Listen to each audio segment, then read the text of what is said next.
बिस्मिल्लाहिर्रहमानिर्रहीम अस्सलामु अलैकुम वरहमतुल्लाहि वबरकातुहू। डियर स्टूडेंट्स, मैं मोहम्मद अज़ीम ख़ान हूँ। आप मेरा यूट्यूब चैनल देख रहे हैं मैथ्स विविड सॉल्यूशंस। इस वीडियो में हम सेकंड ईयर मैथमेटिक्स की एक्सरसाइज नंबर 3.2 का क्वेश्चन नंबर 2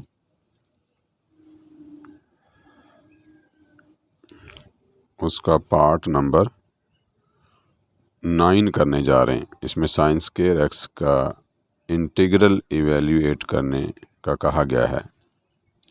इंटीग्रल मीन्स कि साइन स्क्वायर एक्स किस फंक्शन का डेरिवेटिव है। जिस फंक्शन का ये डेरिवेटिव है वो फंक्शन ढूंढना है। इसी डेरिवेटिव जिस फंक्शन का ये डेरिवेटिव है उस फंक्शन को तलाश करने का नाम ही इंटीग्रेशन है, और वो जो फंक्शन खुद होता है उसको इंटीग्रल कहते हैं। तो आइए देखते हैं कि ये कैसे होगा। तो जो इंटीग्रल फाइंड आउट करना है उस का नाम आई रख लेते हैं। आई इनडेफिनेट इंटीग्रल की मुनासबत से, या सिर्फ इंटीग्रल लफ्ज़ की मुनासबत से आई इसका नाम रख लिया। अब देखना ही होता है कि साइन स्क्वायर किसका डेरिवेटिव है। अगर तो हमें डायरेक्ट ही मालूम हो कि साइन स्क्वायर फलां फंक्शन का डेरिवेटिव है तो हमने वो डायरेक्ट लिख देना है, अगले ही स्टेप में आंसर लिख देना है। अगर ये मालूम ना हो तो फिर हमें उसको मॉडिफाई करना होता है, उस फंक्शन को ऐसी शक्ल में उसको लाना होता है ताकि हम ये बता सकें कि ये फंक्शन फलां फंक्शन का डेरिवेटिव है। बस इसमें यही प्रोसेस। अगर ये पहले से मालूम नहीं, जैसे साइन स्क्वायर किसी भी फंक्शन का डेरिवेटिव नहीं है डायरेक्ट की, लिहाजा हम इसको मॉडिफाई करेंगे। अब इसके ऊपर प्रॉब्लम क्या है जी, ये स्क्वायर अगर ना होता, साइन एक्स अकेला जो है वो माइनस कॉज एक्स का डेरिवेटिव होता है, तो हम माइनस कॉज एक्स डायरेक्ट ही आंसर लिख देते हैं। लेकिन यहाँ पे स्क्वायर की वजह से प्रॉब्लम हो गया। अब हम स्क्वायर का बंदोबस्त करेंगे, स्क्वायर किस तरीके से हटाया जाए। कोई ट्रिग्नोमेट्रिक आइडेंटिटी जहाँ पर वो स्क्वायर की जगह पर ऐसी कोई रिप्लेसमेंट हो जहाँ स्क्वायर ना हो। तो आपके माइंड में जैसे आता है कि साइन स्क्वायर बराबर 1 माइनस कॉस स्क्वायर एक्स होता है, लेकिन 1 माइनस कॉस स्क्वायर एक्स तो होता है, इसमें कोई शक नहीं, लेकिन ये हमारे काम की चीज़ नहीं है, क्योंकि उसमें फिर कॉस के ऊपर स्क्वायर आ गया है। प्रॉब्लम फिर वैसे का वैसा रहा। तो हमने तो स्क्वायर ख़त्म करना है। उसके लिए आप देख सकते हैं कि ये चीज़ जो है ना 1 माइनस कॉस 2x/2 ये उसके लिए सूट करती है। कॉस 2x ये स्क्वायर नहीं है, ये 2 जो है वो एंगल के साथ लिखा हुआ। अब ये इसकी रिप्लेसमेंट कैसे है ये देखिए, मैं इसकी वजाहत लिखी है कि ये कैसे है। कॉस 2 अल्फ़ा फार्मूला होता है cos square alpha minus sine square alpha.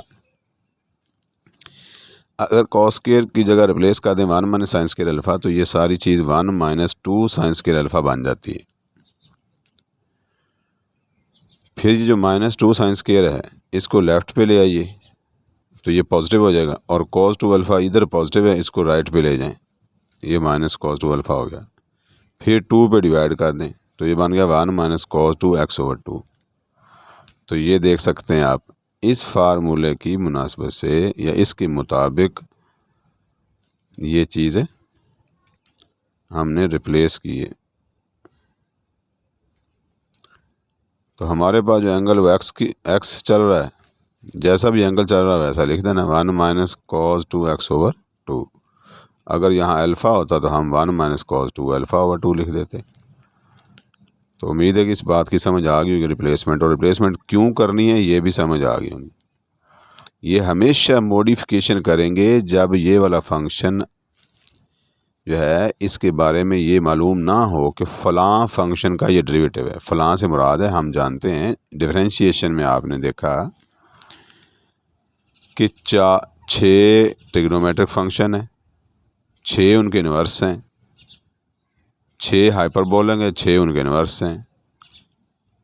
ये हो गए 24 फंक्शंस। 24 फंक्शंस के डेरिवेटिव्स वो हमने पीछे पढ़े सीखे, याद भी वो करने होते हैं, याद कर लें। और इसके अलावा लॉगरिदमिक फंक्शन होता है, उसका डेरिवेटिव हमें मालूम होता है क्या चीज़ होती है। एक्सपोनेंशियल फंक्शन और पावर फंक्शन।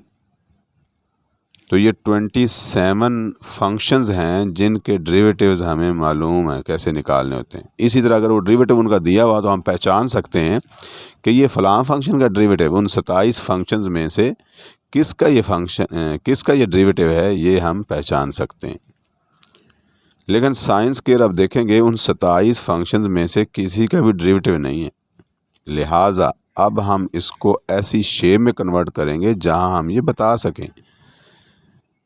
अब इसमें प्रॉब्लम स्केयर को ख़त्म करने के लिए ऐसी रिप्लेसमेंट करनी थी जहां स्केयर ना हो। तो साइंस केयर एक्स जो है वो 1 माइनस कॉस 2x/2 के बराबर लिखा जा सकता है। ये ऐसी रिप्लेसमेंट है जहां पर कॉस का स्केयर अब ट्रिग्नोमेट्रिक फंक्शन के ऊपर स्केयर नहीं है।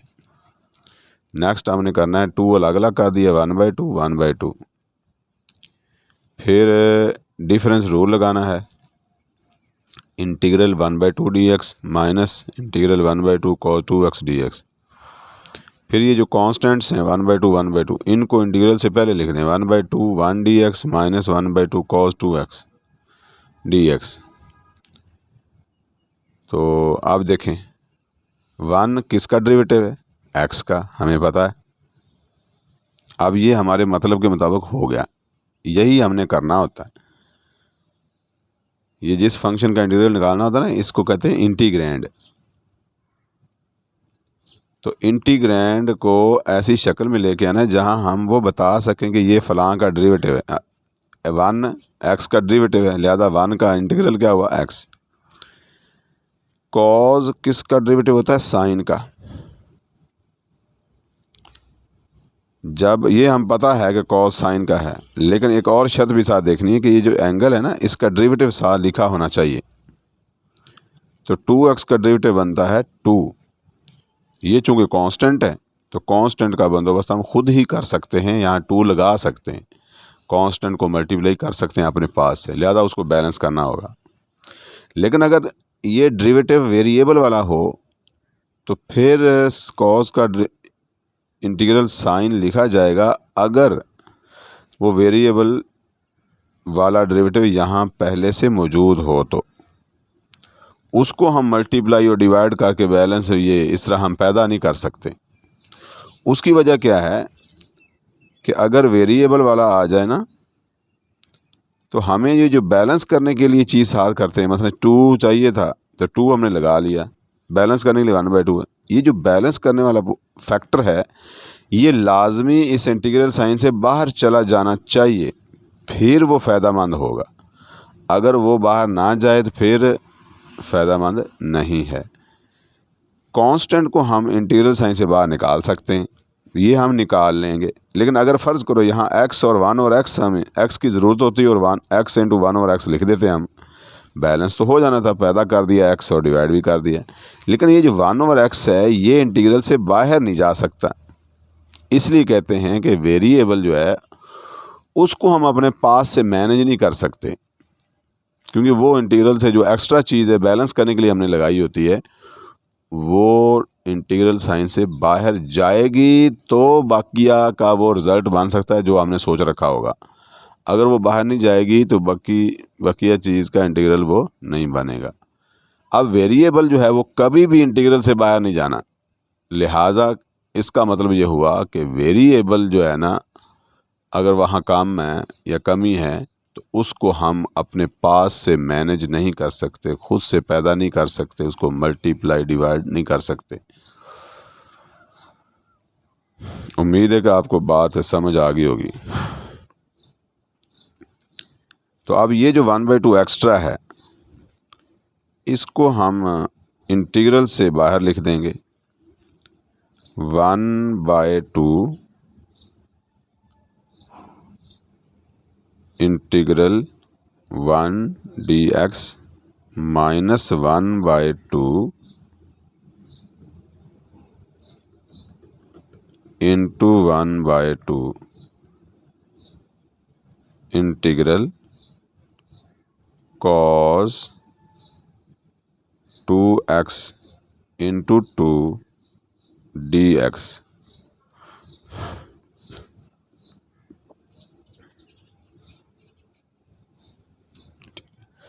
अब ये देखें, वन डेरिवेटिव है एक्स का, लिहाजा एक्स लिखा, इंटीग्रल आ गया। एंड पे लिखना है डायरेक्ट ही है, जो भी लिखना है।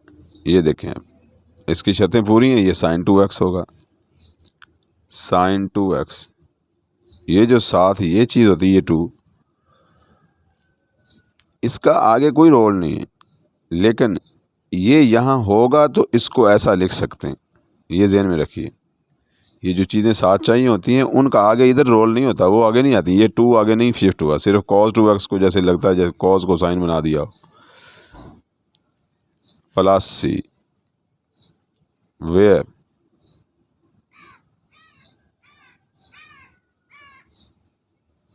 C is the constant of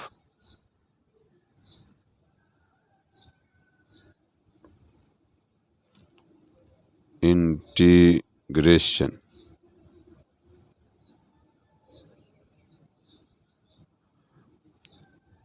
और डियर स्टूडेंट्स, यही आंसर है, इसकी और कोई सिंप्लीफाइड फॉर्म नहीं है, यही इंटीग्रल है जो हमें ढूंढना था।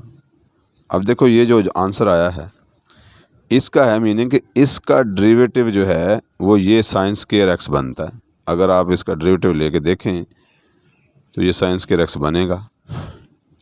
ये अब आपकी असाइनमेंट है कि आप ये चेक करें इसका डेरिवेटिव। अब ये कोई सादा फंक्शन नहीं है, ये तो पेचीदा सा फंक्शन है। वो जो 27 फंक्शन मैंने बताए आपको उनमें से नहीं है, ये एक फंक्शन नहीं है, ये इतना लंबा फंक्शन है। इसका डेरिवेटिव वो है, तो इसको ज़ुबानी तो नहीं बता सकते, ना याद रख सकते हैं कि ये फ़लाँ चीज़ का डेरिवेटिव है, तो इसलिए ये इस तरह का काम करना पड़ता है हमें। उम्मीद है आप बच्चों को ज़रूर समझ आई होगी।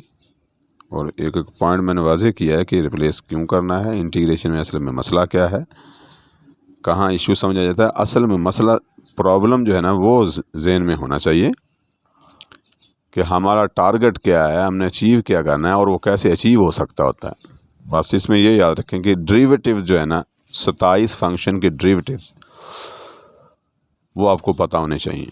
अब उनका रिवर्स वो हमें दिया गया होगा, हमें कहा होगा बताइए ये किसका डेरिवेटिव है, तो हम फ़ौरन पहचान जाएंगे कि ये फ़लाँ फंक्शन का डेरिवेटिव है, लिहाजा डायरेक्ट ही आंसर लिख दिया करेंगे। अगर उन 27 फंक्शन में से किसी का डेरिवेटिव ना हुआ तो फिर हम उसको चेंज करेंगे, ऐसी शक्ल उसकी बनाएंगे ताकि एंड पे शेप्स वो आ जाएं जहां हम बता सकें ये फ़लाँ के डेरिवेटिव हैं। जैसे एंड पे हम ये बता सकते थे, शुरू में तो यहाँ ना 1 है ना यहाँ cos 2x है, लेकिन हमने उसको चेंज कर करके यूँ शेप बना दी कि अब हम बता सकते हैं 1 डेरिवेटिव है x का और cos 2x डेरिवेटिव है sin 2x का। इस तरह